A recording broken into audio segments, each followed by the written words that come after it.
Namaskaram to everyone.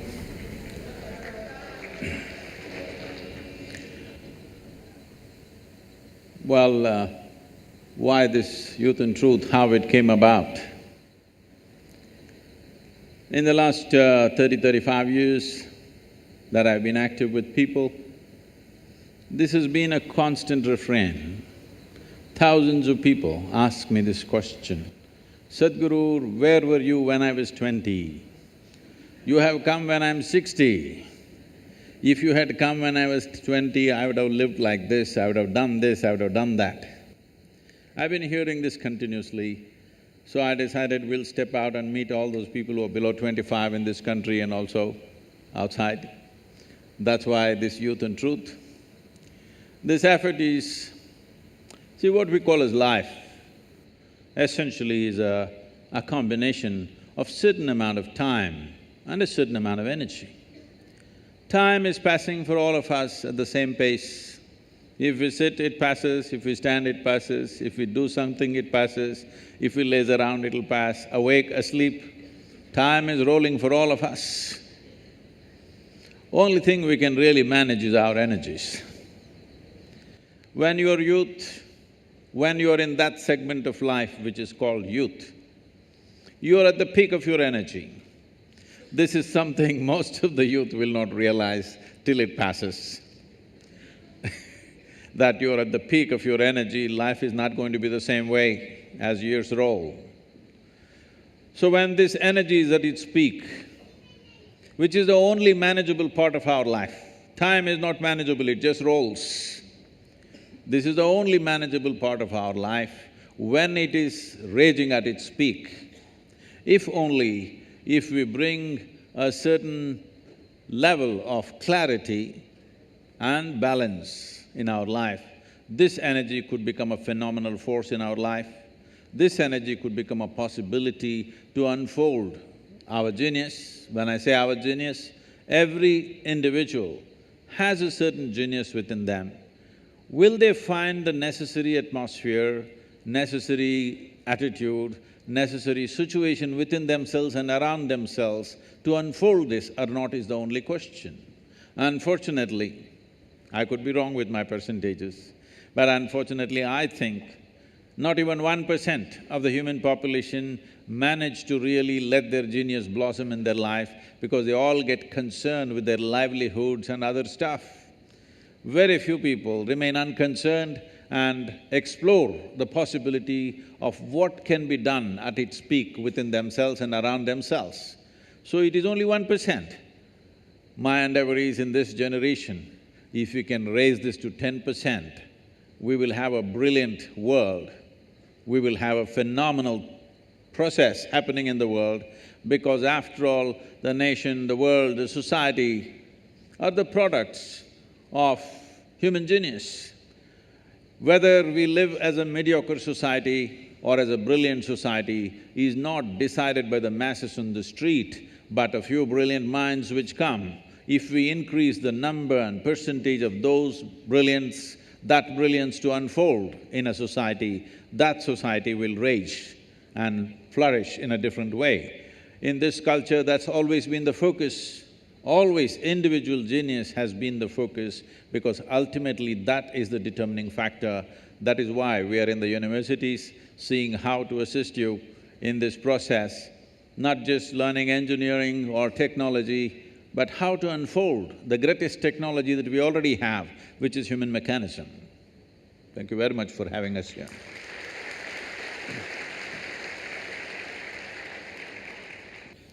Good evening, everybody. I welcome you all here to the Youth and Truth program at IIT Bombay. First of all, I would like to thank Mohit Chauhan sir for his splendid performance. He has infused so much energy in the audience here. A round of applause for him. I would also like to thank Isha Samskriti and Sounds of Isha for their amazing display of raw talent. It has been mesmerizing. My name is Syed Saklin. I'm a PhD student, first year chemical engineering. Sadhguru, let me just say, we are honored and blessed to have you here in our presence. Now, without further ado… It's a privilege for a uneducated man to be in an educational institution, so It's perceptive. I didn't go there at the right time, so now I'm coming. So yeah, without further ado, I would like to commence this conversation with your permission. Please. Yes. So, very often in lives, we come across crossroads where we are compelled to choose between two options which were equally pleasing. For instance, I just graduated my BTech this year and I had a few options. I had options to do MS in Cornell and Johns Hopkins University abroad or to do a PhD here at IIT Bombay. My heart was leading me towards the US lifestyle, but my brain told me that this is the right thing, a PhD at IIT Bombay is the right thing for my career. But every time, evidently I'm here at IIT Bombay, but every night when I go to sleep, I fantasize and I think about how my life in the US would have been, how, I wonder how it would have been. So when I'm at such a stage, could you tell me what exactly this conflict of interest is? What should I be doing? See, we must understand this. People are always thinking when it comes to education, career, choice of partners, marriage, at various points, what is the best thing to do? Let me tell you, there is no best thing to do in the world. Really, there's no best thing to do. Even if you take a very simple thing and put everything that you have into it, if you throw yourself into it, it could become a great thing. Is it the best thing? No.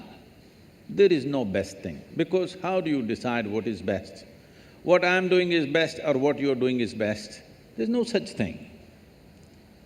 Is spiritual process the best thing or chemical engineering the best thing? It'll be foolish even to ask that question, isn't it? It is just that if you throw your life into something, it can become a great thing. So don't look for best things because you'll waste your life always wondering what's the best thing. People come to me, they've been married for 35 years, have 3, 4 children. Sadhguru, I don't know if I made the right choice.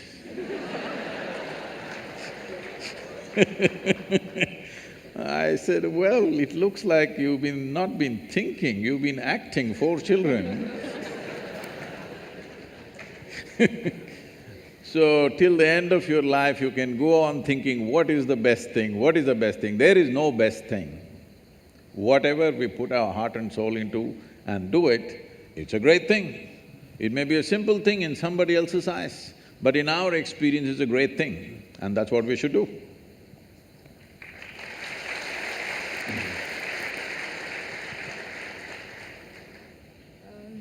Hello everybody, Namaskaram Sadhguru. My name is Hiya and I am a first year student here studying in the aerospace department. Being a college student, we live in dorms and hostels and we are surrounded by people day in and day out. And with people comes opinions and ideas. So for instance, let's say I got up in the morning and I got ready for class and I'm about to leave and one of my friends joins me and she casually comments that your hair doesn't look very good today, like what's wrong with it? So some of us are of the type that we will rush back to our rooms and just fix it somehow, that might even mean that we are late for class. But let's say I didn't even do that, but that thing would keep going in my mind, like throughout. I would be in the class, but I'll be thinking about my hair. So, it is… Others' opinions and ideas have a very deep effect, although it varies from person to person, the amount of effect it has. But how do we take the good out of it and still not lose our individuality and uniqueness in the process? Now, in this world, more money, probably 10 times or even 100 times more money is being spent on hair products than on the brain products. So it looks like a whole lot of people don't care what is inside, they only care what is outside. So, for those people who are in a certain state of their life where they need to intensely focus on something, very intensely, where they need undivided attention to achieve what they want to achieve, normally we shave their heads, you know, so that they don't have to stand in front of the mirror every day. See, I don't have to stand in front of the mirror, every day I look the same. So I don't have to check how am I looking today. So when you're focused on something else, certain things get less significance. How we look, is it important? Yes, it is. To some extent, it is important in our lives. But right now, you're not going to walk the ramp, you're going to the class, okay? So all you have to do is bundle up your hair, tie it up on top of your head so that they can't see your hair, they can just see the knot and they can see the size of your head, that's a good thing. It is not that one should not be concerned about their appearance, of course it matters, but where does it matter, where does it not matter is something we have to decide. If it matters too much everywhere, I've seen people about 27 times in a minute, they if you're adjusting your hair half the time in your life, what the hell are you going to do of any significance? I'm not saying you should not have hair, I'm not saying you should not keep it well, but if you are so concerned about your appearance, obviously you're a bit empty inside. There's some more stuff within you. You wouldn't be so concerned about your appearance. Taking care of our appearance to a certain extent is important. Well, if you're going into the films or you're a model or something, you have to take care of it much more, maybe. But for an engineer, if you're presentable, it's fine, huh?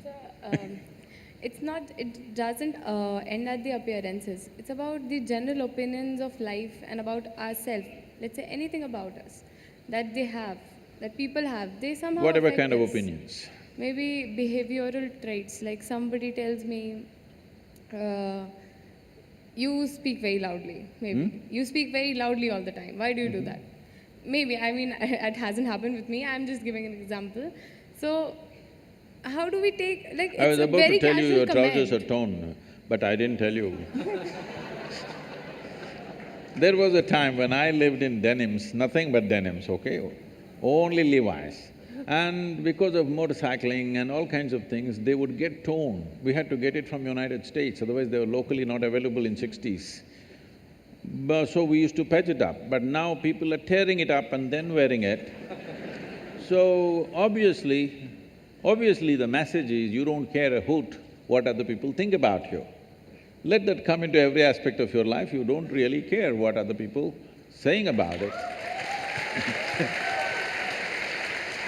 That's the idea, isn't it?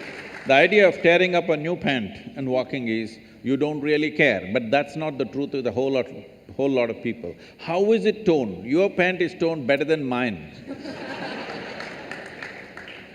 So we've gotten into this mess essentially because we have not delved into what this is.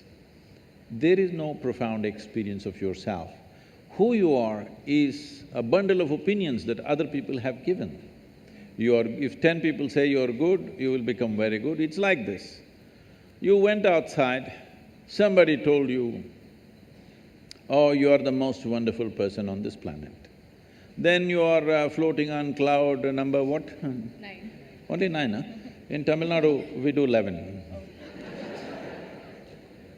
So you're floating on cloud number whatever, and you came home, they told you who you really are, and suddenly it'll crash the cloud. Floating on a cloud is not a wise thing, you're bound to crash, isn't it? Hello? Floating on a cloud is not a safe thing to do, you are bound to crash. So, whatever this floating on cloud number whatever is not a good thing because somebody blows you up. I must tell you this. If you have to settle this within yourself, one important thing is, this happened to me in a certain way.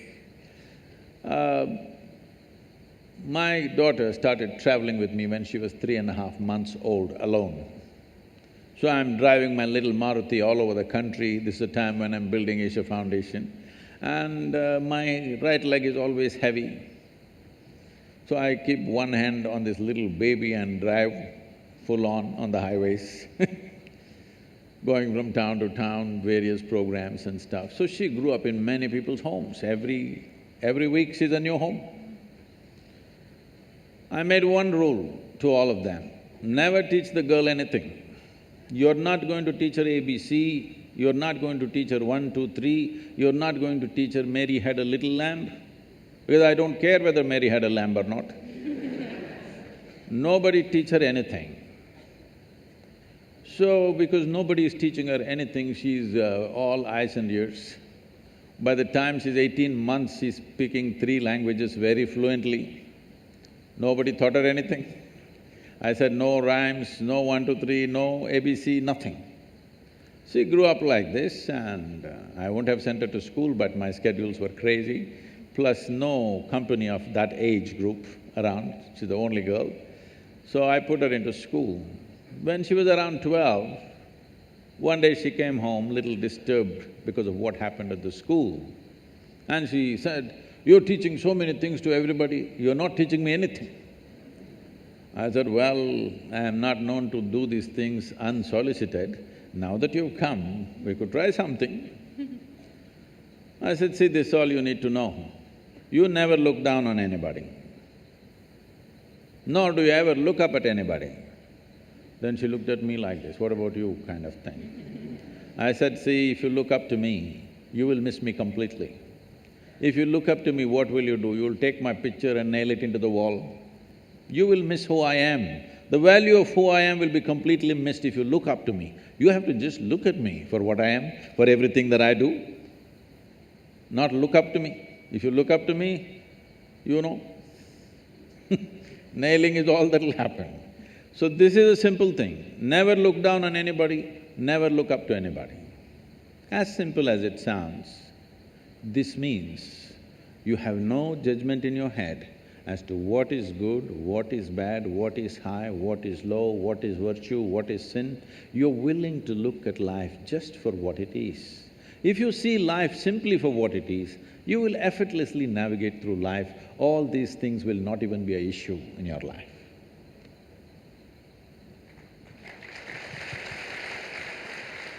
I am Gaganpreet Singh, pursuing Masters in Geoinformatics and Remote Sensing in CSRE department at IIT Bombay, sir.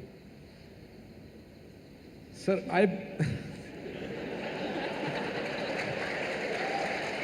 Yeah, mugged up. I'm sure this guy's popular out here, huh? Sadhguru, I belong to land of 5 rivers, and now wherever I go there, for all the able people I see, everyone dreams of going to land of maple leaf right now, that we call it Canada. And when I interact with them, they have the one motive, we'll go there, we will earn in dollars and send back and adopt one of the village, build roads, all hospitals, schools. What is harm in it? Then I see soldiers, farmers, social activists, teachers who are working at grassroots level.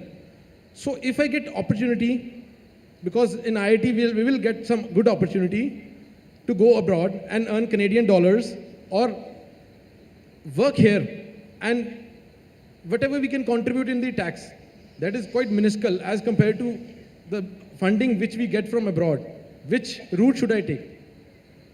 Oh. See, India is an ancient culture. An ancient culture means there are many benefits because there is immense wisdom and there is also a heap of bullshit. To sift through this bull and get to the wisdom takes some effort. The 5 rivers are in a pathetic state. Yes. And the land has been ripped through completely. So naturally people want to go elsewhere and do the same, to another continent. Well, Punjab was an important part of the Green Revolution in this country. That's very wonderful. But at the same time, This green revolution became relevant in our country simply because we were in a desperate state. We had every 3 to 4 years bad famines where sometimes millions of people died in the last century. But the last famine we have had is probably 1962 or 3. After that, we have not had a famine, we have had droughts, bad agricultural years, but no famines, no mass deaths at least. So it's fantastic. But these were desperate measures what we took because to beat that situation. So we exploited the land in a certain way, which is not healthy long-term, but we did it because it was kind of emergency for the nation. So now, should I go abroad and send Canadian dollars? I'm not saying you should not go abroad. If you think you're going to learn something better there, acquire some more skills, then you can gather here. If there are possibilities, or even if you're going to work there, but don't think in terms of you'll earn dollars, then come back and build your village. That's a long shot. Actually, what we need in this country is not necessarily dollars.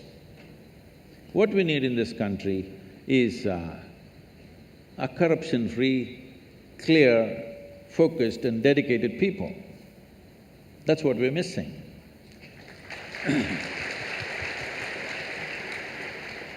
Money is there. We don't really need money from outside, really. It is just that we are constantly busy working against each other at so many levels, okay? Our energies are simply spent throwing things at each other all the time.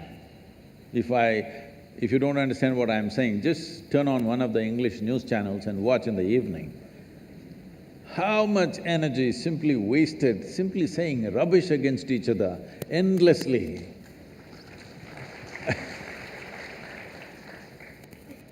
And slowly we are losing all sense of civilization in this argument. We think we are debating. No, we are just shouting abuses at each other and think we are debating. A debate means to explore, to use 2 brains instead of 1 to explore something. That is a debate. Not simply throwing things at each other is not debate. We can as well throw stones at each other. Instead of hurling abuses, at least it'll end soon. So this is going on, immense waste of energy, no cleanliness. When I say no cleanliness, I mean, a whole lot of people are simply innocent of integrity. They're not corrupt, they're just innocent of integrity. They don't know what it is. Because we are a nation who are not controlled by any moral code. Nobody told us, thou shalt not do this or that. Nobody told us. But in this culture, we managed ourselves by constantly stirring up human consciousness in every generation. Well, you also come from the land of gurus, because the idea is to stir up human consciousness rather than give you a set of morals to follow. Because morals can be subverted by anybody, but when it arises within you, it's a natural expression of who you are. So, this has been the process. But over a period of time, because of invasions and occupations, this system of transmitting consciousness or invigorating human consciousness, those systems have largely collapsed. Today, anybody can read half a book, which is considered sacred, can become a guru and do whatever they want, all right? You have a lot of them in land of 5 rivers. Because this system has collapsed, people have not invested their life into knowing something. They're just reading half a book and trying to preach. Reading book and preaching was significant when everybody else was illiterate. Now that literacy has grown, you read a book and tell somebody doesn't mean a damn thing, they can read it themselves. So this is going to become irrelevant even in a school and college in the coming years as technology develops. Reading a textbook and telling them what it is all about will become irrelevant in the next 10–15 years. So similarly, reading scriptures and telling people what it is has already become pretty irrelevant, because everybody can read and understand better than the preacher, most probably. So this process of what shall I do? Should I go there and send dollars? If you are going there to pursue something, it is fine. If you think there is some form of skill or education or knowledge or even a profession which is not available here, you want to go there, it is fine. But you are going there to make dollars and send it back, please don't waste your life like that. There is so much to be done here. If you have integrity, why I'm focusing on integrity is, this has been a scarce thing. I must tell you this. About 7–8 years ago, I was in the United States and somebody told me, Sadhguru, if you type the word spiritual on the net, every day over 100,000 people are typing the word spiritual. I said, is that so? That many people are typing the word spiritual? Because I never typed that word. I said, type it, let's see what comes. So on the Google, if you type spiritual, first thing that comes up is a spa in Mexico. Second thing that comes up is a call girl in Northern California. She has spiritual sex, spiritual whatever. She knows the SEO, you know. She's used spiritual in 25 different places in her website. So if you say spiritual, she comes up. Then I thought, this is a shame. For thousands of years, anything spiritual means people looked east towards India. So I said, let's open a platform as the spiritual gateway to the world, India. So all the spiritual, whatever nonsense you have, everybody put their official page on one platform. If they want to put more, they'll have to pay, but one page is free for everybody. If the world types out spiritual, this big site will come. And every form of spirituality is there, people can choose where they want to go. And we thought we will bring some kind of a standard, 3 things you must do, 3 things you must not do when people from outside the country come to you. So for the first time, I had never met any spiritual leader in the country. I had never seen them, I had never shared platforms with them, nor I had visited their ashrams. I never had time for those things, I was just busy with what I was doing. For the first time, I made an attempt to meet a lot of people. Well, I met many absolutely wonderful people who are doing great work. But it was also amazing to see that a whole lot of them are completely innocent of integrity. They just don't know what it is. Really, it's incredible. If I walk into an airport or a golf course, I meet better men who don't know anything about spirituality, but they're better men. Just to give you an example, I am walking in this ashram of theirs, somebody, a big man. As an organization, they're way bigger than us. So I am walking with him and then I see some nice trees in the ashram. Then I say, you really have some nice trees, big trees. He said, without looking at the trees, that's our Panchavati. I looked there were only 4 trees. Then I said, but there are only 4 trees there. I said, 4, 5, You know, this 4, 5 is all Maya. 4, he's just surprised that I'm actually counting 4. When he says 5, it's 5, 4 and 5 is all Maya, you know. There's only 0 and the infinite, in between all is Maya.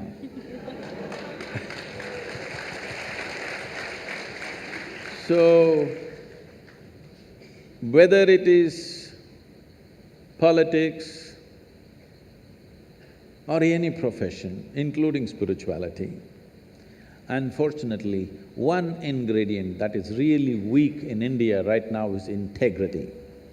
If you think you have integrity, please stay in India.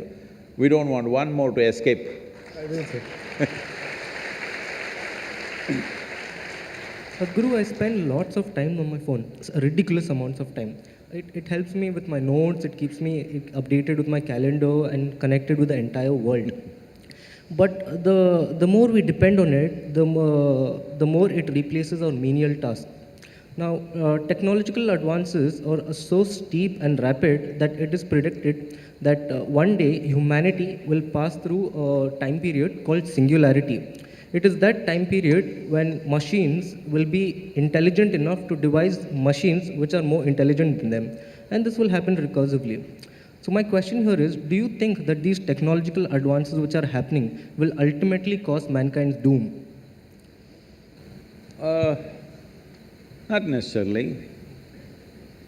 See, you must understand, 100 years ago, how many things we had to do with our body, and today how many things we have to do with our body has come down 10,000%. What do you think? At least. Because everything had to be done using human muscle. Now, if you press a switch, everything will happen.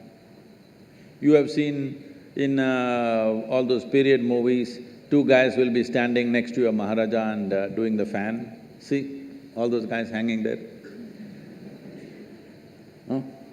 Like this, so many things. Every time something new came, people felt threatened. Who are doing that panka job, they felt threatened, their jobs will go away. Of course, they found something else now. Nobody is doing panka anymore. Like this, you don't have to worry, you will find something else to do. It is uncanny that you ask this question, because in the last 1 year, I've been invited to various international conferences to speak about artificial intelligence. I said, why me? I'm a natural intelligence, why are you…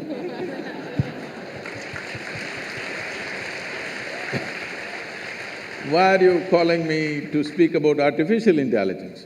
Their whole thing is, these are all I'm talking about top-level people, scientists and others.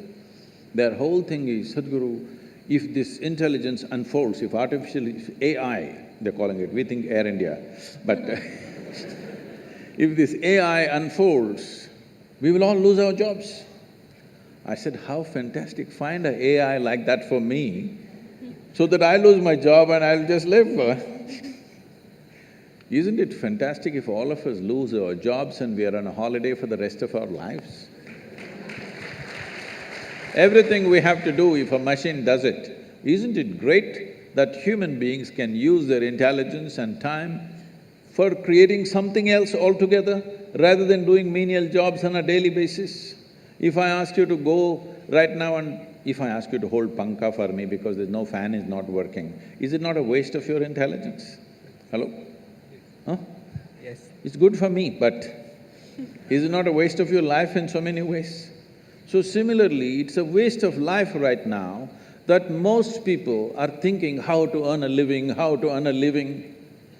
God damn it, even an earthworm is earning a living, a grasshopper is earning a living, a bird is earning a living, every other creature is earning a living. With such a big brain, what is a human being concerned about earning a living?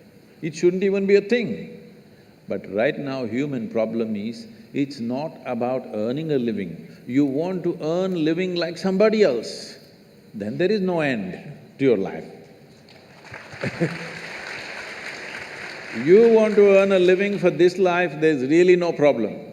I want to live like you, now this is a problem. This is an endless pursuit. This is not going to end at any time. See, the most affluent nations, why does a human being seek affluence?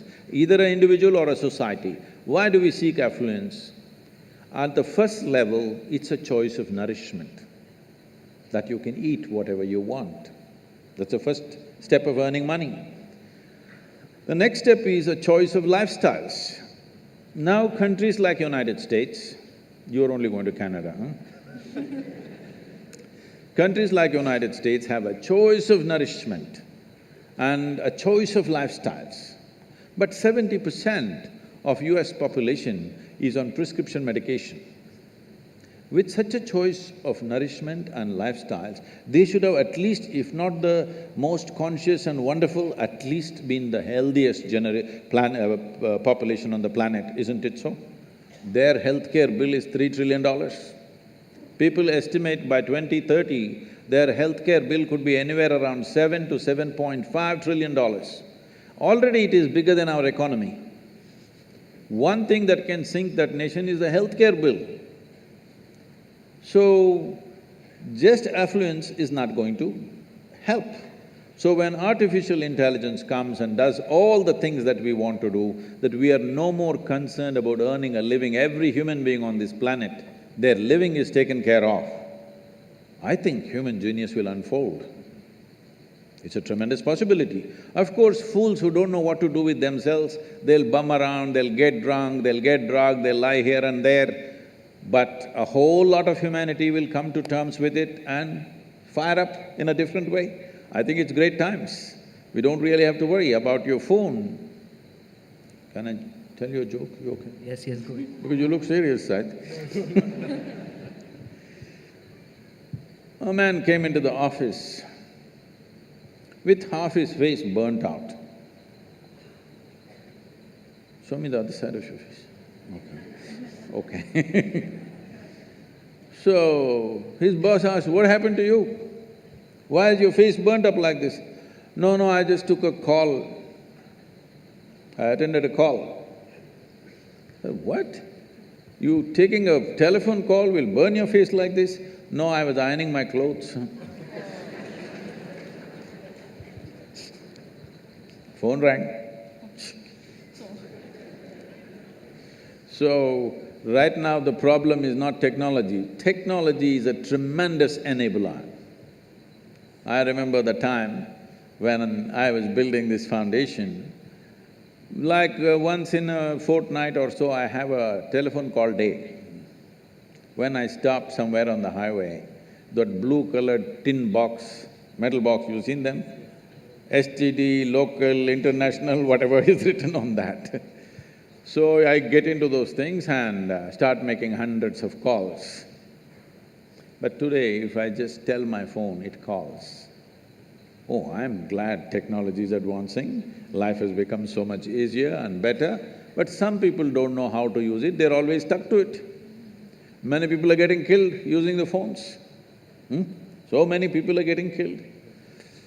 So the problem is not of technology, the problem is of compulsiveness. So many people are getting killed.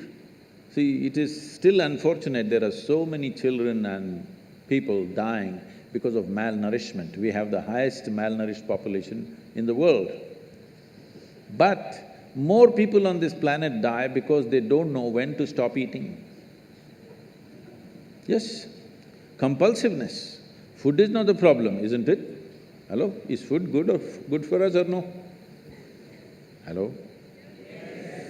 Food is good for us, but if you don't know when to… if you start eating, you don't know when to stop eating, then it becomes a serious problem. The same goes for the phone.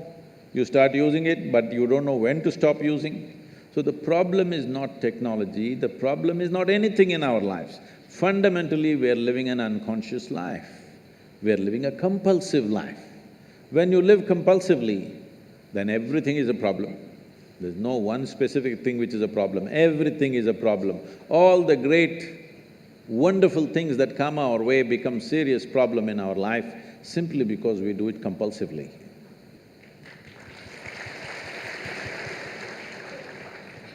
Sir, in the Indian society, when something goes wrong, for let's say someone is not well, so there are three types of people.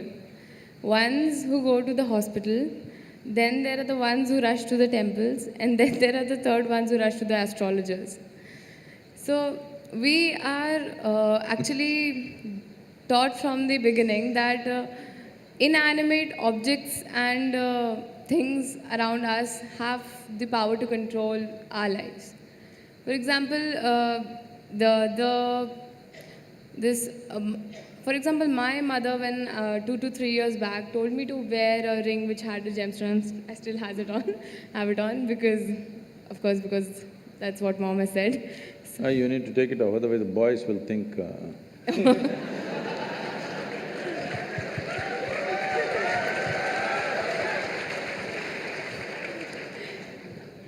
But good luck, you keep it in the pocket. If it's on your finger, they will think you're… So that's another issue to it, but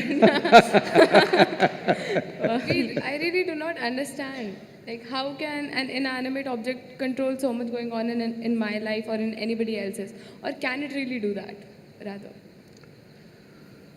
See, human life is made in such a way, particularly human life.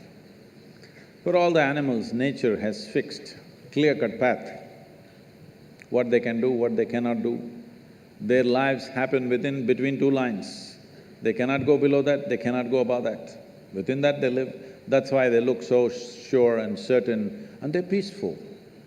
Once their stomach is full, they're all peaceful. Do you see this? Hello?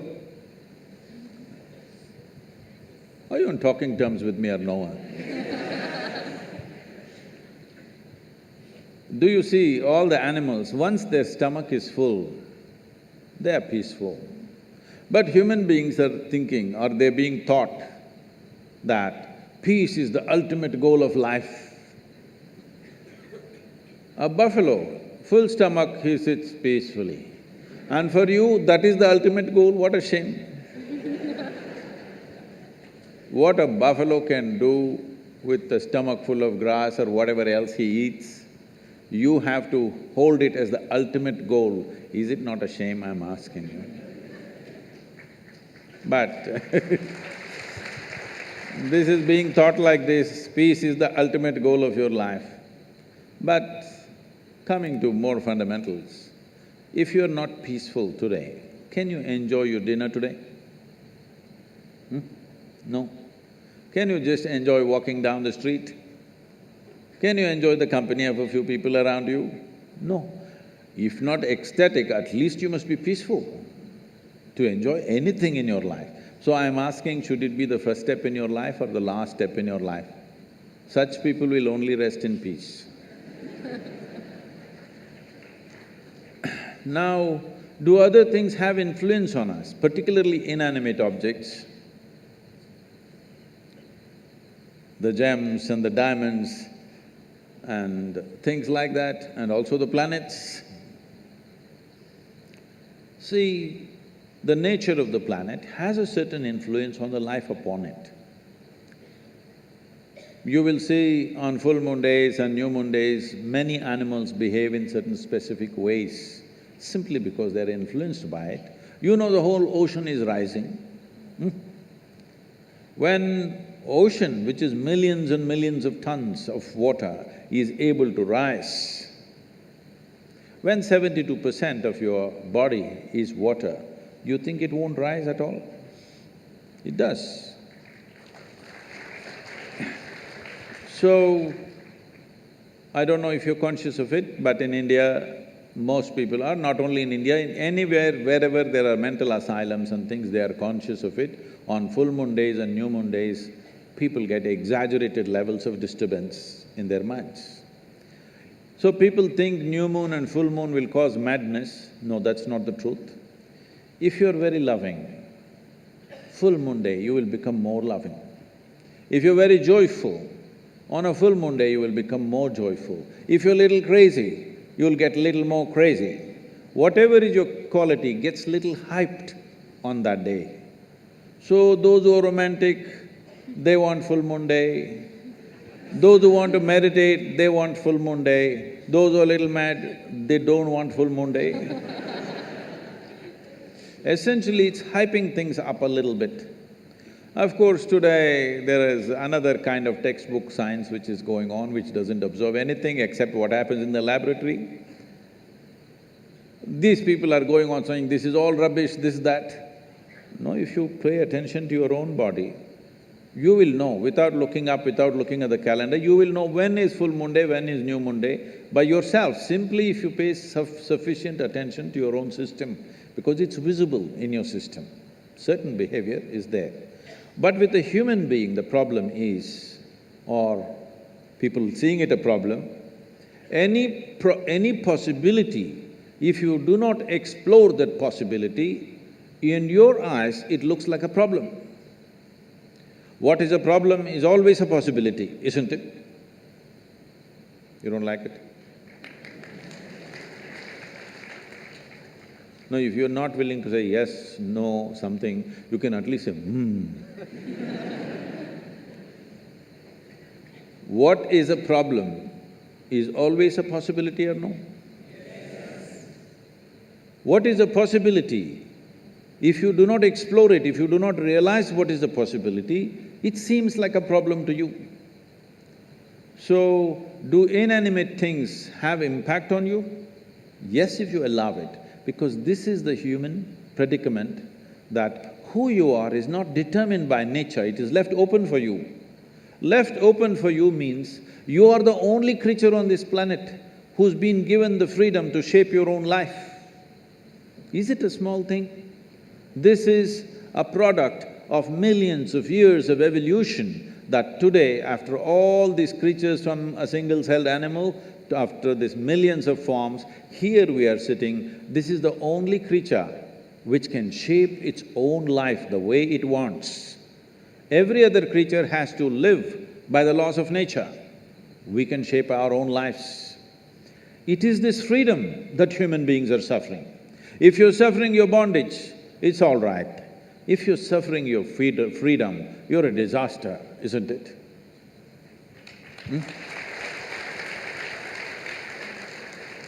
You're suffering your bondages, you're chained to something, you're suffering that, understandable. But you're suffering because you're free. Most human beings are suffering because they're free. They're always trying to bind themselves to something or somebody all the time because freedom scares them. Because freedom is a pathless path. Freedom is an open terrain, there's no fixed line. Because there is no fixed pathway, most people feel terrified. But the highest value in human life is freedom, isn't it so? Hello?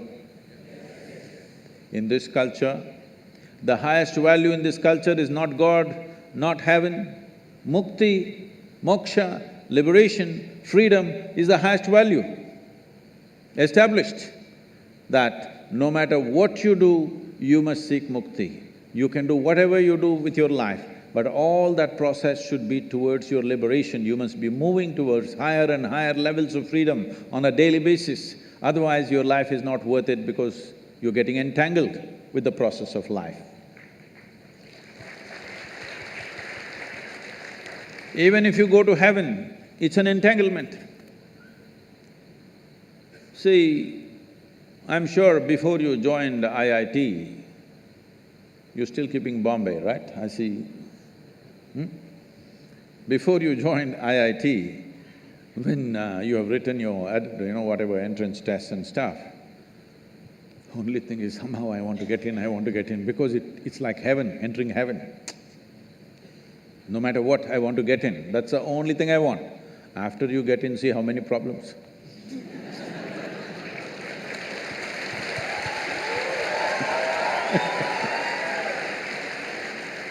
I'm asking you a simple question. Being on this planet, do you have any proof that you are not already in heaven and making a mess out of it? Huh? Do you have any proof? Suppose you took off from the solar system and looked down at this solar system, whatever these 12, 14 planets and satellites and works.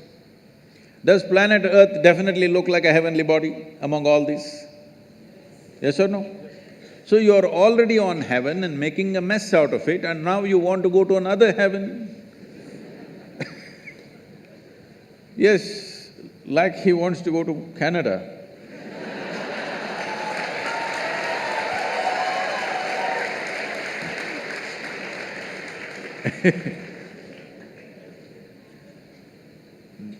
This culture does not value heaven, does not value God, values only freedom. We want to be even free from the creation and the creator. Mukti, moksha is the ultimate value because this is not a philosophical value, this is not a religious value, this is something every life is longing for. Only thing is, most human beings are short-sighted that they long for it in installments. See, whatever people are seeking right now, if they have nothing, they will say, if I get 100 rupees per day, Shiva, that's all I want, that's a prayer. 100 rupees fell. 100 rupees, fine, 3 days, 100 rupees, fine. Fourth day, only 100 rupees, Shiva. What's the problem with you? Are you so stingy? At least 1,000 rupees a day. Okay, 1,000 rupee note, is it in legal tender, 1,000 rupee note? Huh? No, okay, 2,000 rupees fell. I don't want to get into trouble with that. Where is 1,000 rupees falling for Sadhguru? Where does he have?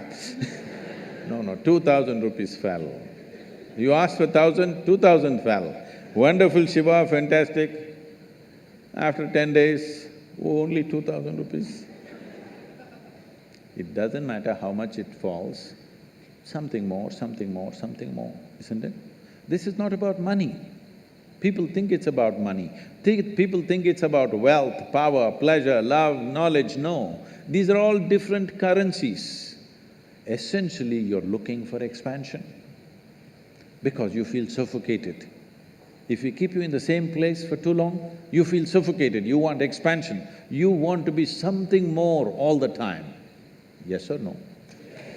Always something more. If I make you the king of this planet, not just Canada, if I make you the king of this planet, will you settle with fulfillment? No, you will look at the other planets, you look at the new galaxies. So there is something within a human being which wants to expand limitlessly. That means it wants to be free, nothing else. Looking at this carefully, observing the nature of the life within, that it wants to expand in a limitless way, the only thing it is longing for is to become boundless. That means it's seeking freedom. That is why in this culture we established the highest value is mukti or moksha, which means liberation or freedom, not heaven, because heaven is just another place. Maybe little better accommodations, but same trouble after some time, isn't it?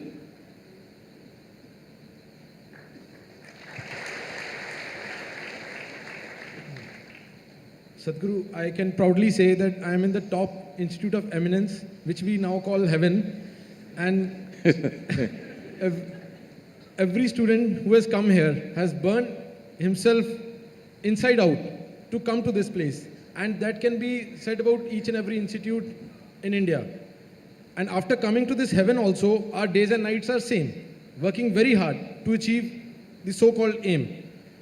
I want to know, but still, our careers are not assured. We don't know about our career, and we don't know whether our luxurious life of our dreams, whether we will ever achieve. Now, when we say about the other aspect, seeing the politicians, most of them, and rich criminals, most of them, at least almost fifth pass, not more than that, but they and their dependents, all having a assured career. But they don't go to Canada, they go to London. Yeah. They go to London, yeah. And citizenship of London is assured, and at the same time, they are having best of luxuries. So my point is, education and working day and night hard for it, is it worth for this society where we have poorer graduates and richer illiterates? Well, we must understand, literacy is on many different levels. ABC is one kind of literacy. On the street, there is another kind of literacy. In the political sphere, another kind of literacy. In the business world, another kind of literacy. So literacy is not just ABCD. That's a very simplistic way of looking at it. Somebody may not know ABC, but he is very literate with something else. And above all, you come to an Indian Institute of Technology, not for a luxurious life, because of thirst for knowledge, to know, to become competent, to be able to create something, to be able to create something in the world which has not been done till now. Not to somehow amass something at somebody's cost and live somewhere, wherever you think is luxurious. Look at their faces and see. Do they look joyful? Well, they look like they've been fed like pigs, that you can see. But Do they look joyful? Do they look fulfilled? Is there some great energy about them? Do you want to live a life like that? Hello? Do you want to live a life like that? I'm asking. Please don't ever seek a life like that, because all you have in this life is, as I already said in the very beginning, this is just a certain amount of time. Time is going away. Since you sat here, you're about 35 minutes or more than that, an hour closer to your grave right now. You know this? Since you came here. Yes, all of us, yes or no? Mortality is one thing that we've forgotten, that is why we are thinking of all these funny things. Life is just going away. If this second to you, actually minute by minute, you're closer to your grave, it's going to be over. So what will be the most important thing? How profound is your experience of life? And when it comes to activity, how profoundly can you touch life around you? This is all that matters, isn't it? Your experience of life is profound. When you sit here, in your experience, this is the most profound experience, because this is all that matters, the intensity and profoundness of your experience. When it comes to activity, what a difference can you make? You may not be thinking like that right now, but think through this.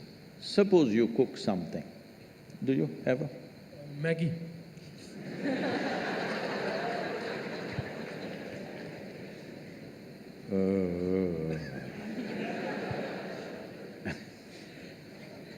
He's on MSG or something, huh?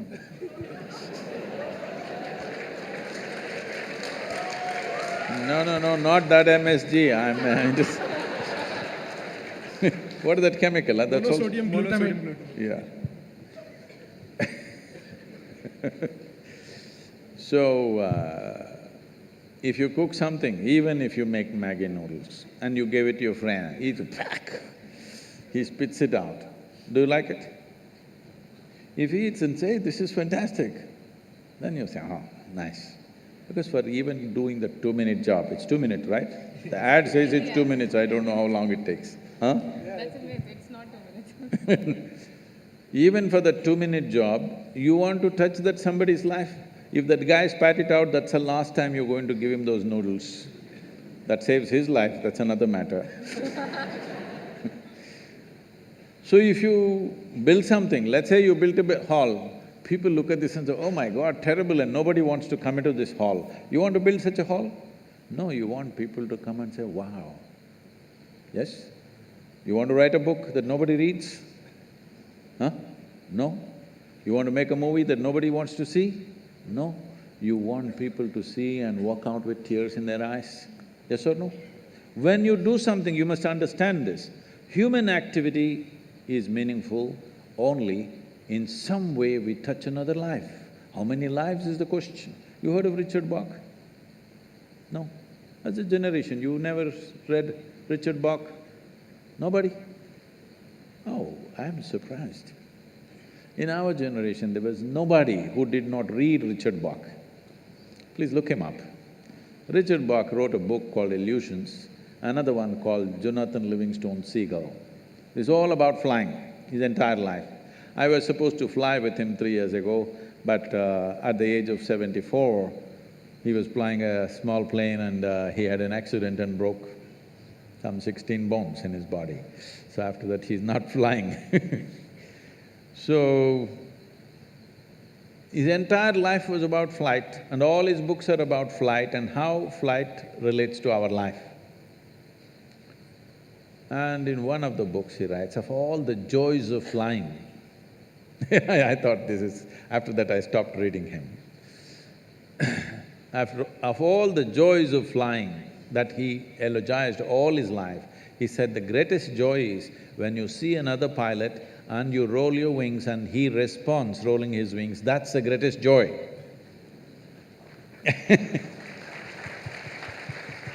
After living an absolutely adventurous life, this is the greatest joy, because touching another life always is like that. Whether it's music or dance or cooking or writing a book or building something, everything is because it touches another life, it matters, isn't it?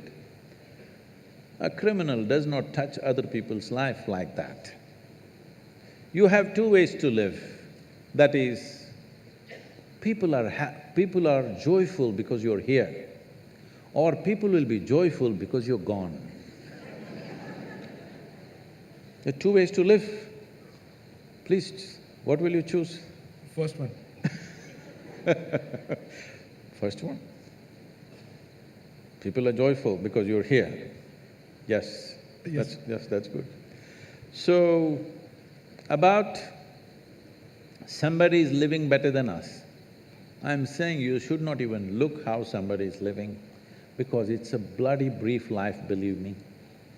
Before you know what's happening, it'll be gone. You may not think so right now, you think you have a lot of time on your hands. But if you intensely get involved in something, before you know what is happening, life will be gone.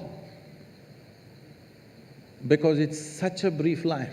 Have you noticed on a particular day, if you're very intense and joyfully involved in something, 24 hours just pass off like a minute? Is it so? Another day you're a little depressed and looking around at everybody. That day, 24 hours feel like a eon. So time is a very relative experience. Only miserable people will have a long life, because in misery, time stretches itself.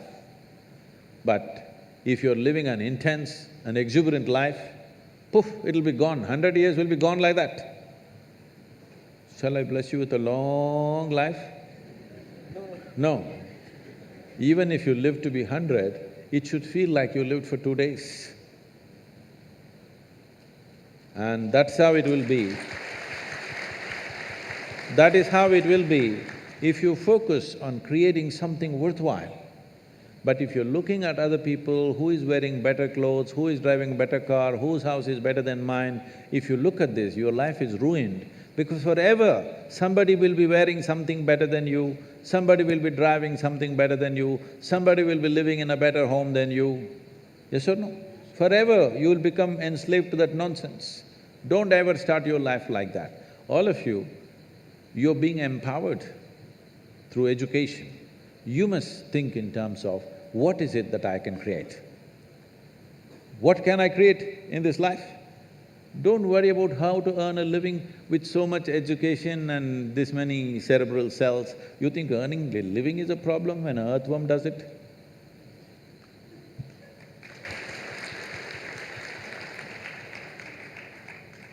The Youth and Truth program has such wide and intense coverage nationally and internationally that social media has been buzzing and flooded with questions.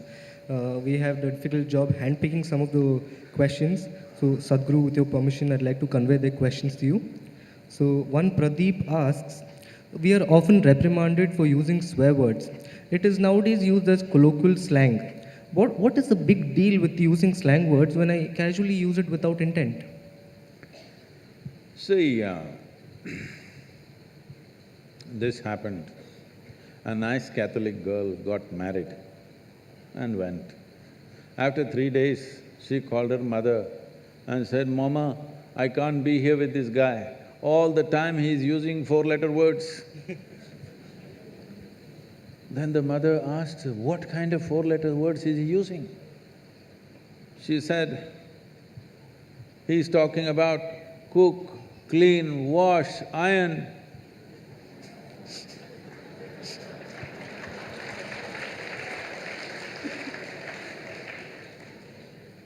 So, what is wrong in using words? Essentially, what you're calling as swear words is largely today, we have our own swear words, which are very generic to our languages, and some are vulgar, some suggest certain intentions, some refer to our families, and and some are just simply poking fun at each other, kind. But largely your swear words in English language that you use today are essentially picked up from America. It's either toilet or bedroom, okay? I must tell you this. This is way back, many years ago. A guest came from Australia.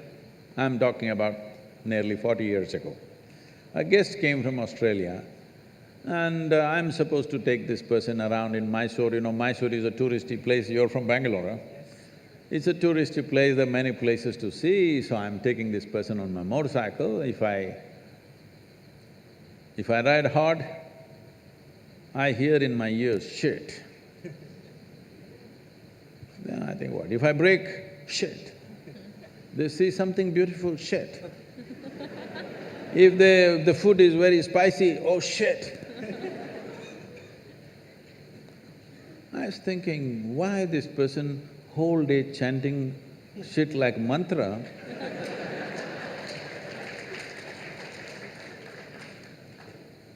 I thought maybe constipated, trying to invoke. Because what should be done in the morning, whole day, why are you dragging it through the day, you know? Then I observed, they're getting angry, shit, and they become little calm. Oh, then I thought, oh, it's working for them, I should not disturb this, because I don't believe in disturbing anything that's working for anybody. If it's working, let's leave it. So I just thought through this. See, we have looked at the whole science of uttering sounds in a powerful manner, what it can do to your consciousness, what it can do to your body, what it can do to invigorate your energy, many aspects of this. And then we say, Shiva. With the necessary preparation, if I make you utter this one sound, you don't have to believe in any god or anything, just the sound. It'll blow your brains out. I can show you this. Then I thought, shit, Shiv. Oh, we arrived at it scientifically, they somehow got it.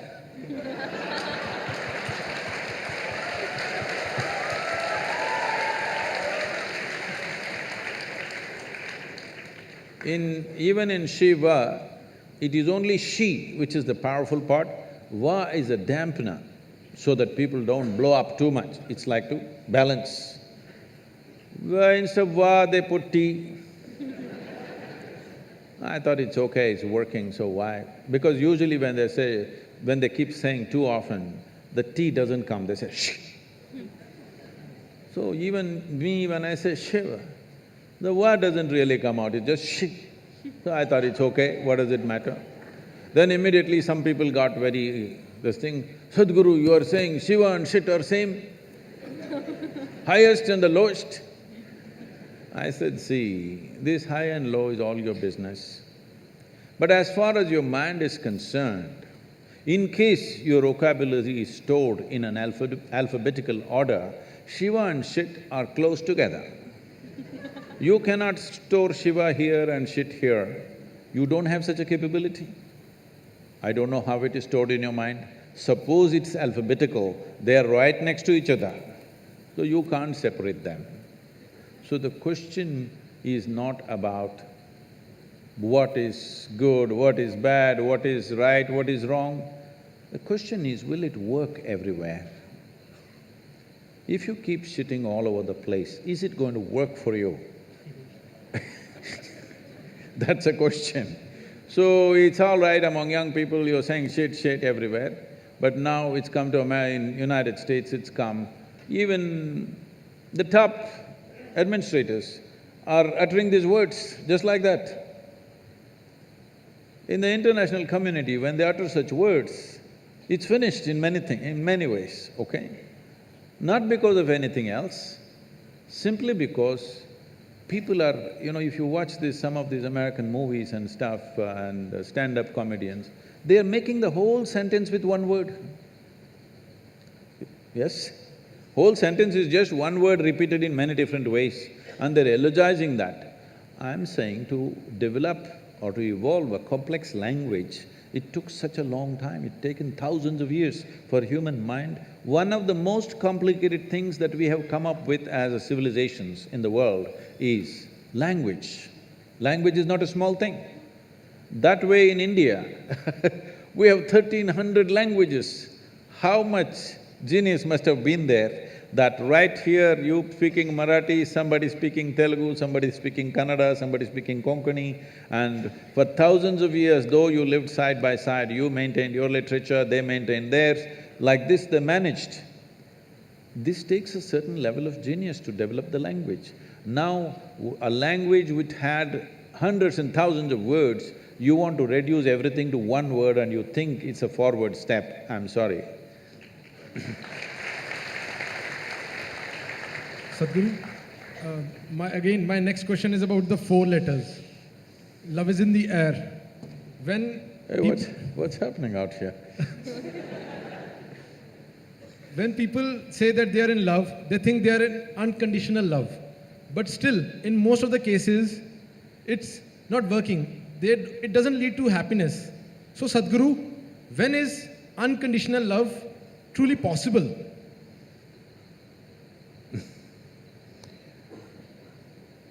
When you say love,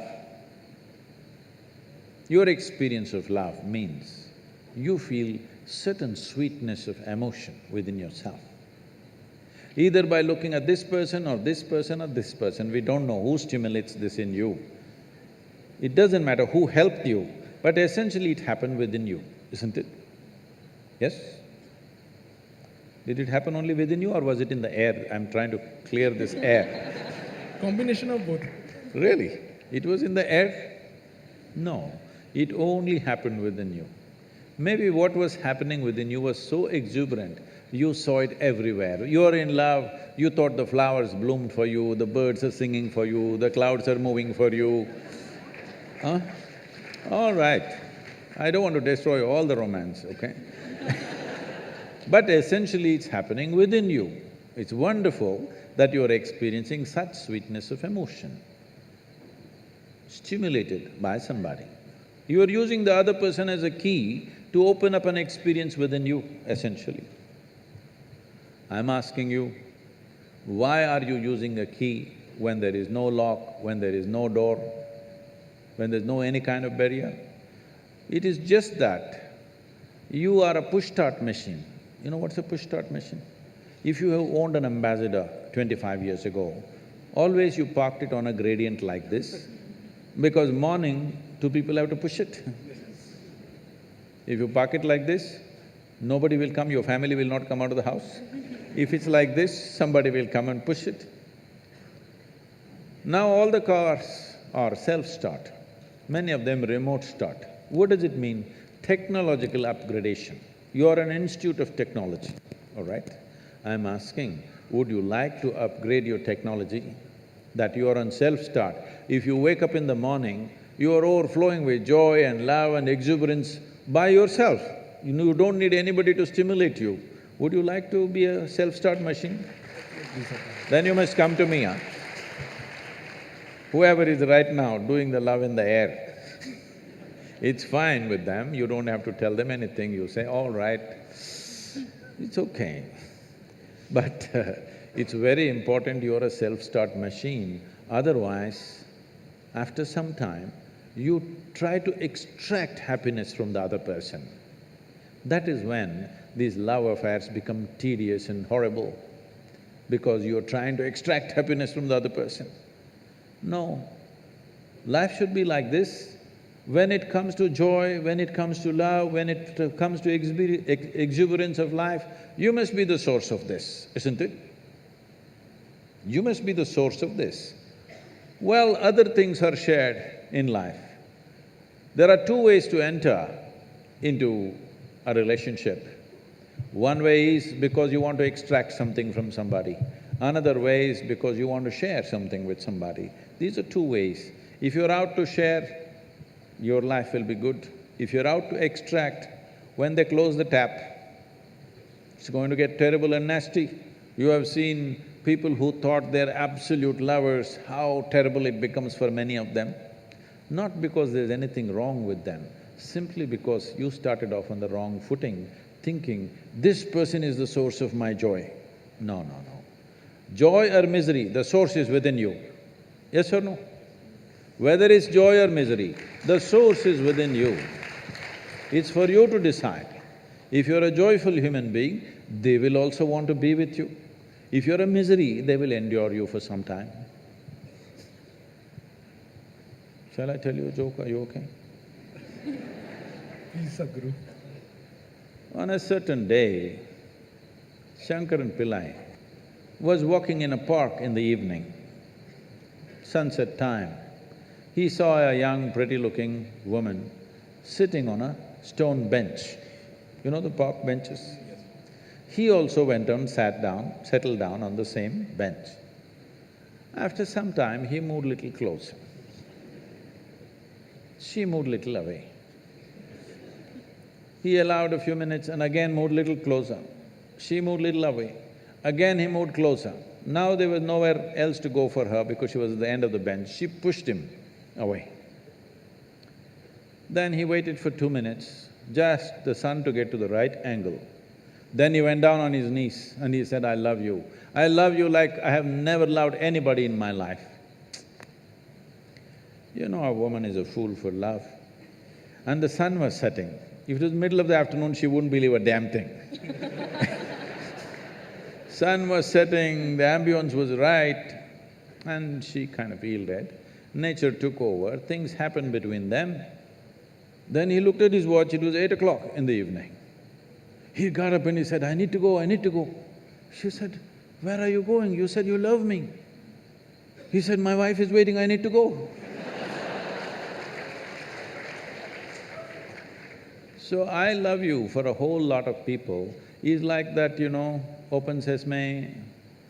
You want to get something, maybe your needs are physical, psychological, emotional, financial, social, or we don't know what else. You have needs to fulfill. So you use this mantra and it works. Half the time it works, okay? I'm saying it's important. It is important you know the joy of being loving, because sweetness of emotion is needed for you if you want to take really big steps in your life. If you do not have sweetness of love in your heart, believe me, if you try to take big steps in the world, particularly in India, you will end up frustrated and go to Canada.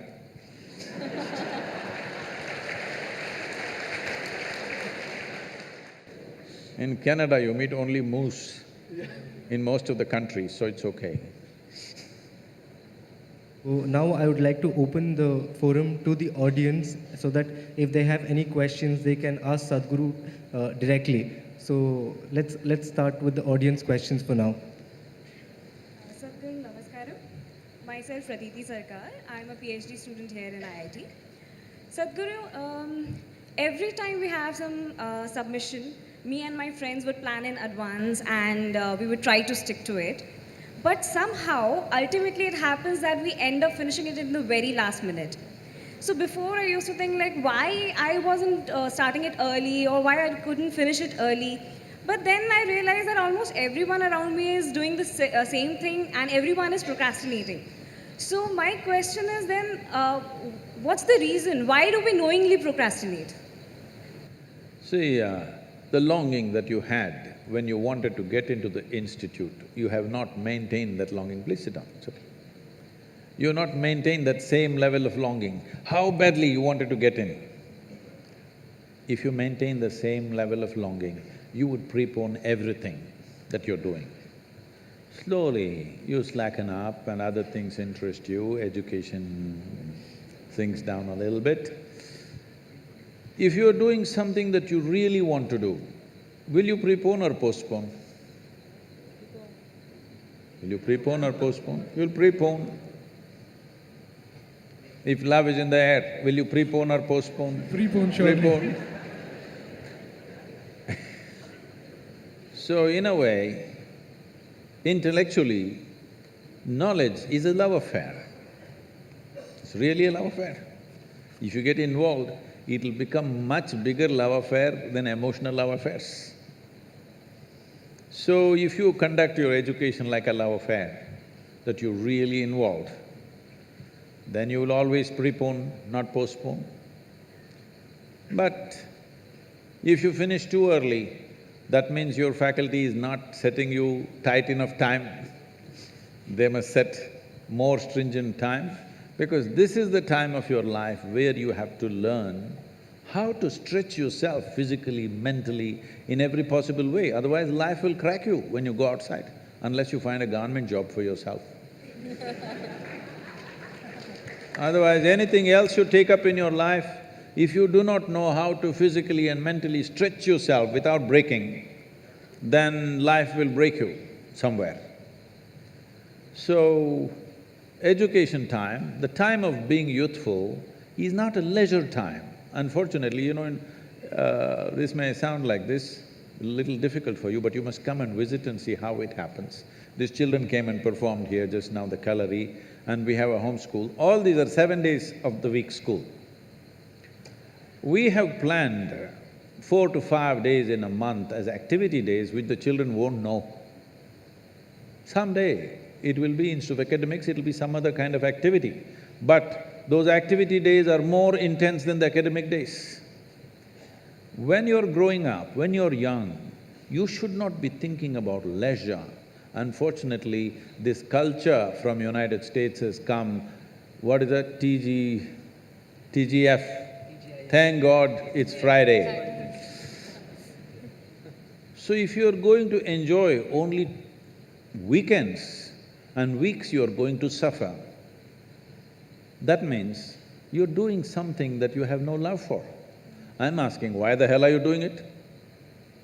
Why the hell are you doing something that you don't care for? Because it's your life. Your life is just a certain amount of time. If you're doing something that you don't care for, that means you don't even see that your life is precious, isn't it? I'm asking, is your life precious? If it's precious, you must invest it in what truly matters to you. If you invest it in what truly matters to you, you will always prepone, not postpone. You're also TGIF? Namaskaram, Sadhguru. I'm Lavanya. Thank you for coming to our campus today. Very excited. If you can hold it like this, I'm- you've seen Lady Gaga like this. Is that good? Yeah. So I'm very excited to have you here with us. My question is, when I was growing… Namaskaram, Sadhguru. I want to know that when a student steps into college, all of a sudden he or she gets access to a huge amount of pornographic material which so far was off limits for him or her.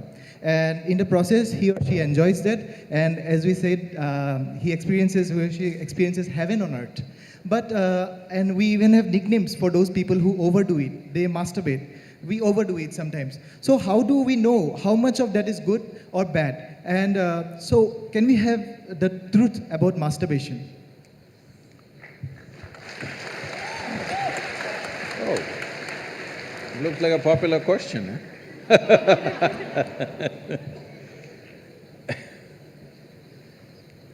See, we have a biology, we cannot put it under the carpet, it's there.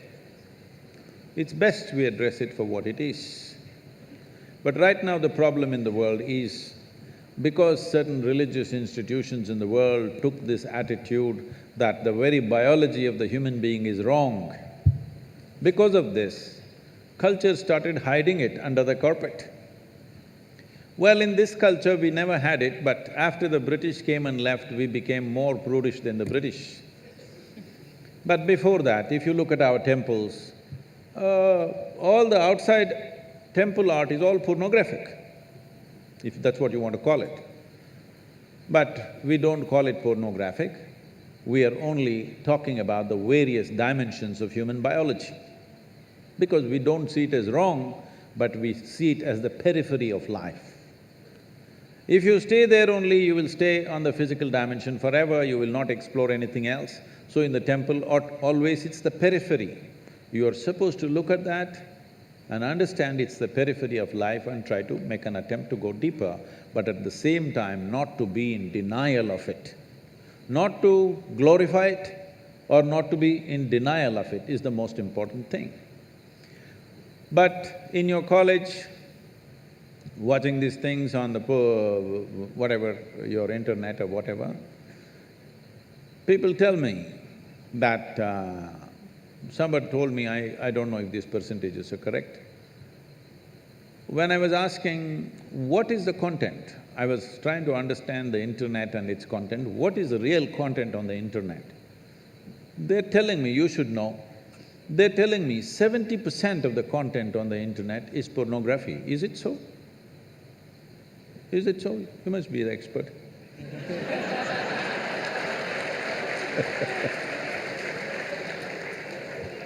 Is somebody doing PhD on it? They told me 70%. I said 70% is unreasonable and sick levels of pornography. If it occupies a small percentage, it's okay. 70% of a technological platform which could do millions of things, unfortunately, is pornographic. Just biology of life. It's very unfortunate because once you come as a human being, your biology is not the front end of your life. It is one part of your life. This cerebral capability came so that your intelligence becomes the front end of your life, and if you become conscious, your consciousness becomes the front end of your life. Biology is the front end of a bull. It's okay for him, that's all he knows. But biology should not be the front end of a human life. It is part of our life. We are not denying it. So, at a certain stage in your life, it's like this.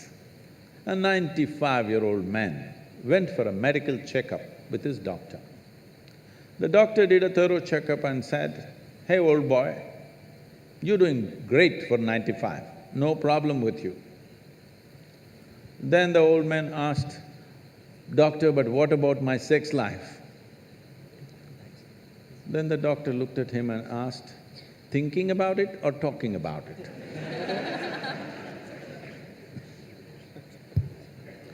So at different stages of life, there are some times you only think about it and talk about it, there are some times you indulge in it. These are passing phases of life. How much of it is needed for you, you are the best judge. But at the same time, you came here not to explore your biology. At least you should have gone to MSc in biology. You shouldn't be wasting your time in a technological institute exploring biology. Does it mean to say you don't have biology, you don't have biological needs? You have, it's fine, but it must be on the periphery. It should not become the core of your life because it will reduce you in the sense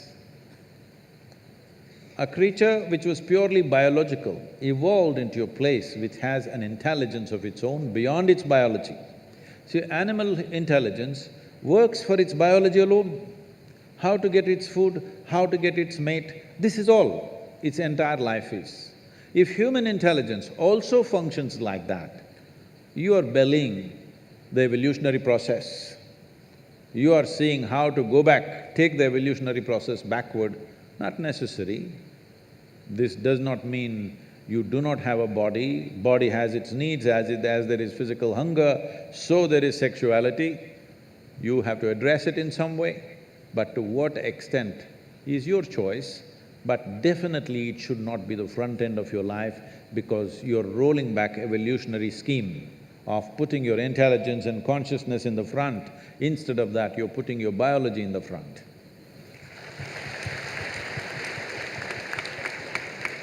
Sadhguru, I've been watching your videos and they have really changed me a lot.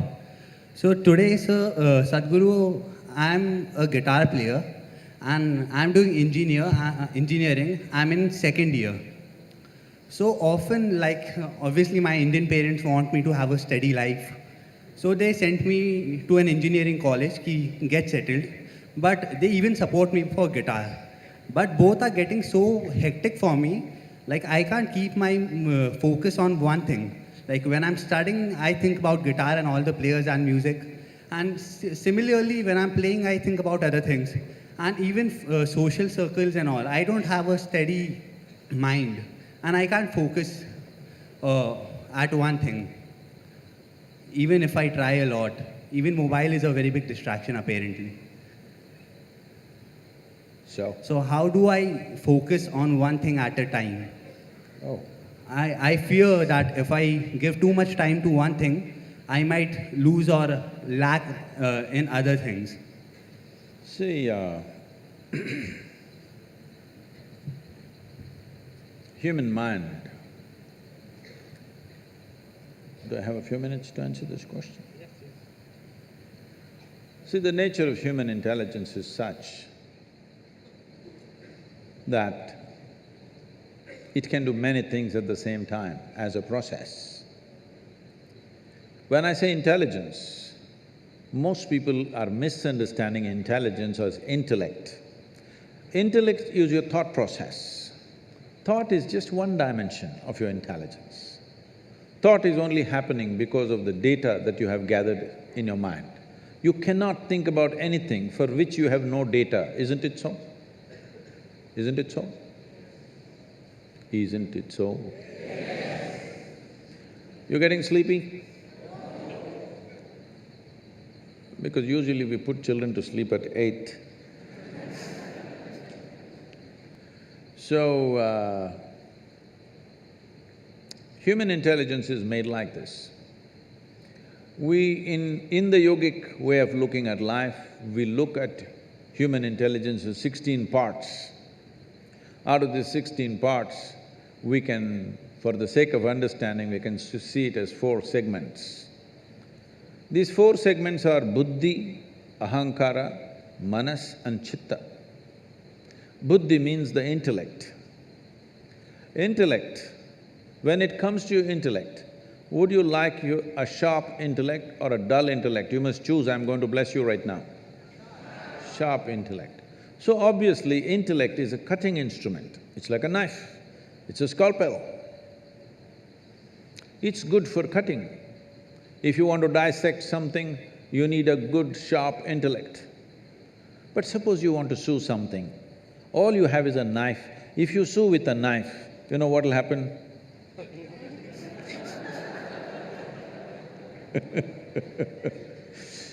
You will leave everything in tatters. But right now, this is the way we are going about because our education systems are focused just purely intellectual basis. This is a cutting instrument. If I want to really know you, shall I dissect you? Hello? I want to know you, so shall I dissect you?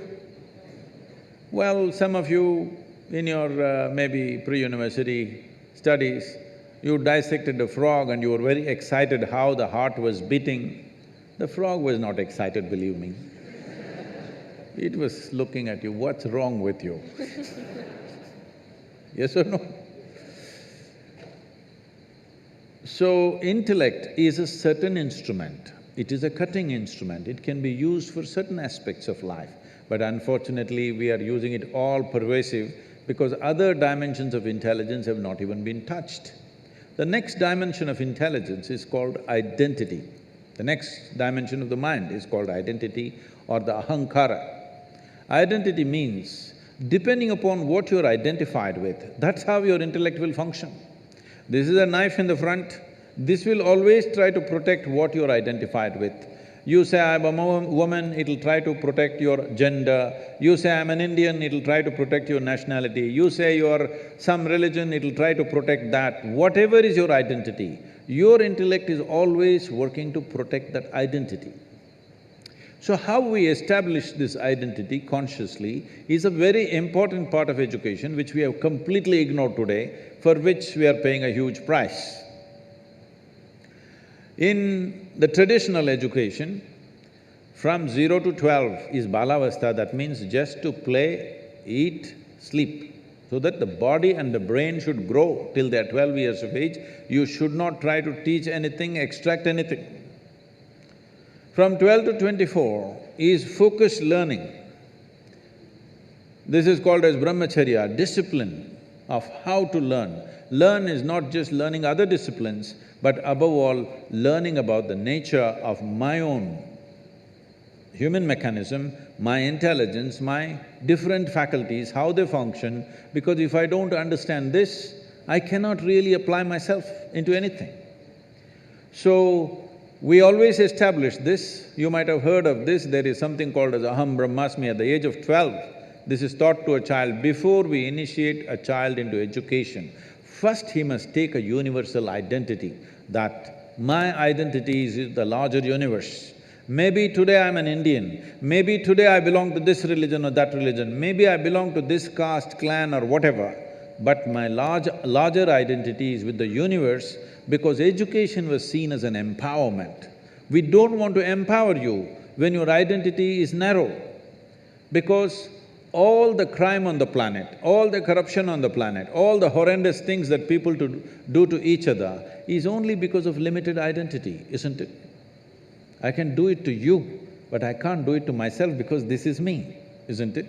I can't do it to my own child, but I can do it to somebody else because this is mine and that is not mine. So before you are empowered with education, which is seen as a powerful tool for life, first thing is take a universal identity. Unfortunately, we've neglected. Because of this, today if you see, the cutting edge of technology and science always goes first for military use. Yes or no?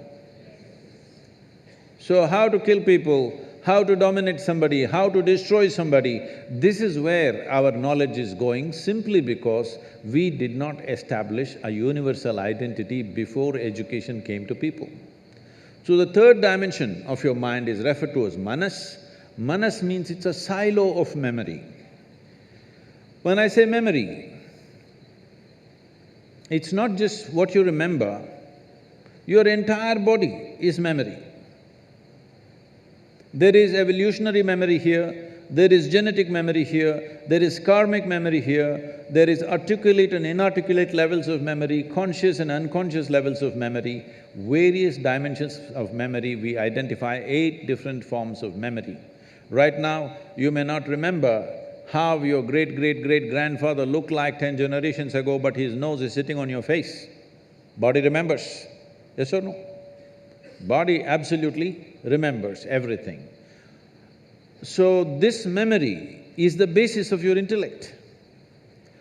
If we take away the memory or de-link the memory from your intellect will become without activity. This is one important dimension of yoga that we understood, that if you want to continue the knife analogy, the intellect is like a knife. The hand that holds the knife is identity.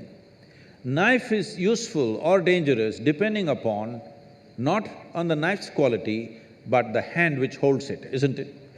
If you're identified one way, this knife will poke you. If you're identified in a different way, this knife can save your life. So the same knife every day saves lives and sometimes takes lives, depending upon who holds it or which hand holds it. So we de-link the manas with the intellect. Now, intellect simply there, without intention. So essentially, yoga means this, to build an intensity within you without intent. Right now, I want to become an engineer, I want to become rich, I want to make money, I want to be this, I want to be that, you become goal-oriented. This is the fundamental flaw in the education system, we become goal-oriented. Because we want to get there, we are doing all this, we are like circus monkeys. Circus monkeys are like this, you show a banana and say, you do all those tricks, I'll give you a banana. So it will do all the tricks, banana. No banana, you will simply sit there.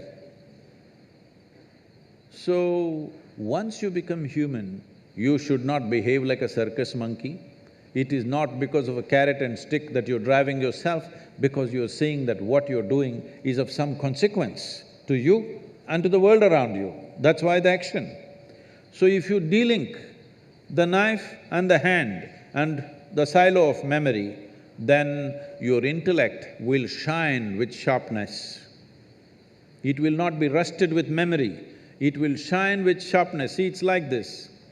There are some people who are when you go to restaurants, you will see, and maybe in some homes also, you ask them to cut a mango, They will use the same knife with which they've cut onion and they cut the mango and give you. You can't keep it in your mouth, the sweetness of the mango is gone. If the residual impact of whatever the knife has touched is there in it, slowly it will lose its purpose, isn't it? The same goes for your intellect. If the memory sticks to your intellect, after some time, it'll become a useless intellect because it becomes a highly prejudiced intellect. So, the entire yogic system is about this, to dissolve your identity and simply sit here so that your intellect will shine like a razor without any intent. Intensity without intent, if it comes into your intellect, you can do 25 things at the same time, just like that, okay? People keep asking me, Sadhguru, you have been busy the whole 6 months, not a day's break, then how did you write this poem? How did you think about this? How did you come up this plan? How did you design this one and that one? I have 12, 14 tracks running all the time, I just initiate and leave, they will run by themselves. See, when a computer is able to process something, if you feed and leave, it processes, isn't it? Isn't this a better computer than anything that you have ever used? Hello? Only problem is you did not read the user's manual for this one. You must read the user's manual. So just listening to videos is no good. We can teach you a simple practice. You start the practice of delinking the intellect from the memory at least for a few minutes a day, you will see your intellect becomes super competent. I want to ask you that what is logic and why it looks as logical? Means because whenever I start thinking, means it seems that means this is logical and this is logical. But when I do the maths, so there is a ambiguity. So if it is logical, then why it is not coming through the math? Or the second question is, how to express means of myself. The feeling which I have don't have words. So how to create means of words for my feeling that means what I actually feel, and means how to understand the others, that what is going on in me. Okay. That's it.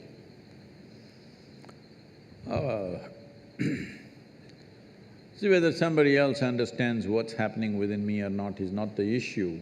Whether I perceive what's happening within me or not is the main issue. Whether this person understands me or not is his problem. The question is, what's happening within me, is it clear to me? This is the important thing. If it's clear to me, whether I find words for it or not, doesn't matter. About logical and illogical and the mathematic, even the mathematics is only logical to a certain point. That is why they came up with calculus, it's quite illogical. Yes or no? So because they want to explore dimensions of existence which don't all fall into simple logic, that is why we came up with mathematics or the type of mathematics that we are doing right now, which is not really logically correct, but it articulates certain aspects of the existence. So, instead of worrying about what is logical, what is illogical, life is absolutely illogical. Material is logical. So only handling material aspects of life, we have to be perfectly logical. When it comes to other dimensions of life, it's not logical. And in fact, all the most beautiful aspects of your life are not logical. If you try to logically find expression to every dimension of your life, you will feel silly. Suppose you fall in love with somebody and you write it in prose, you will look stupid. But you write in poetry, suddenly it's beautiful, because poetry allows illogical expression. prose does not allow illogical expression. So you cannot do illogic in arithmetic or geometry, but trigonometry is there. Illogical. So, in every sphere of life, people have understood that logic has its limits and they have found ways to explore life through means which are not necessarily 100% logical. Your logic fits into this life perfectly well, but don't try to fit the life into logic, it doesn't fit. Thanks for giving me this opportunity. I want to ask that when we are roaming on the street, even the dog also not happy and we are also not happy. Please hold this little closer to you, yeah. It's quite safe. Mother Nature gives us a brain, but we are responsible for everything, to take care of plant, birds, but we are not taking care, even we are not happy for ourselves and not we are keeping happy to the Mother Nature. So what we have done for our life means it's our responsibility. Mother Nature give to a responsibility to a human, to us, to take care of everything, but we are not taking care and not even we are happy. Okay. Thank you. I don't know where you saw an unhappy dog, it must be a Mumbai dog.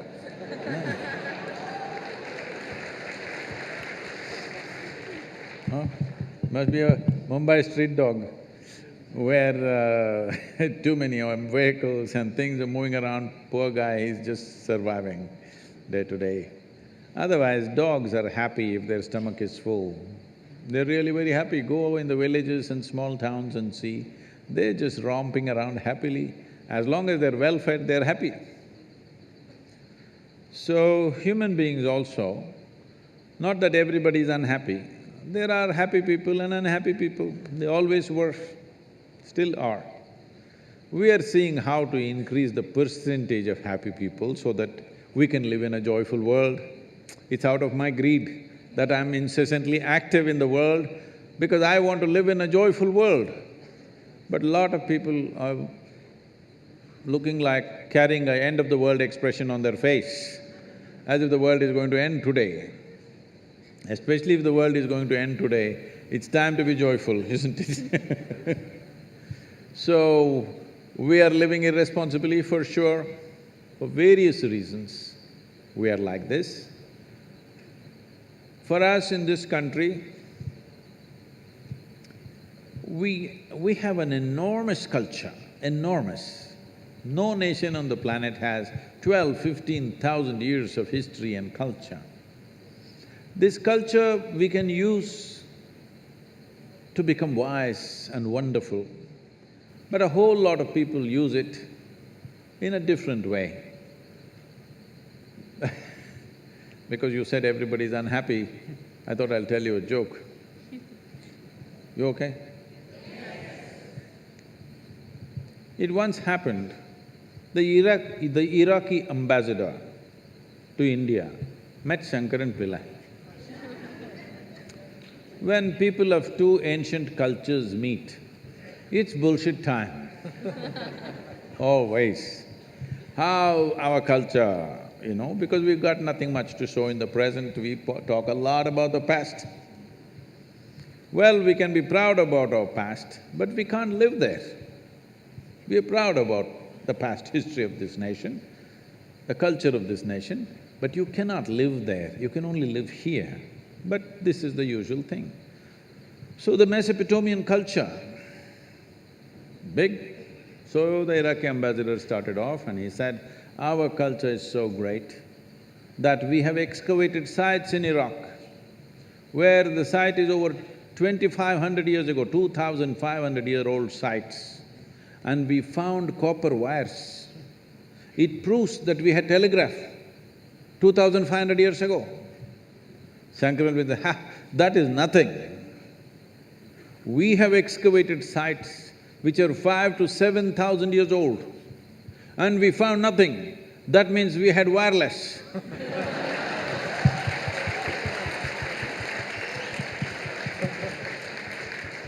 Because we are engaged in debates like this, we are not taking care of many immediate things that we need to take care of, how to keep our street clean, how to keep our city clean, how to see that everybody is fed well.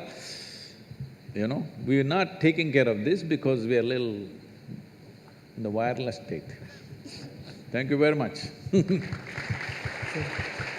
So being in a premier technological institute like this, which hundreds of thousands students want to get into this institution and barely a couple of hundred or 300 or 400 people are getting in, is it? Yes.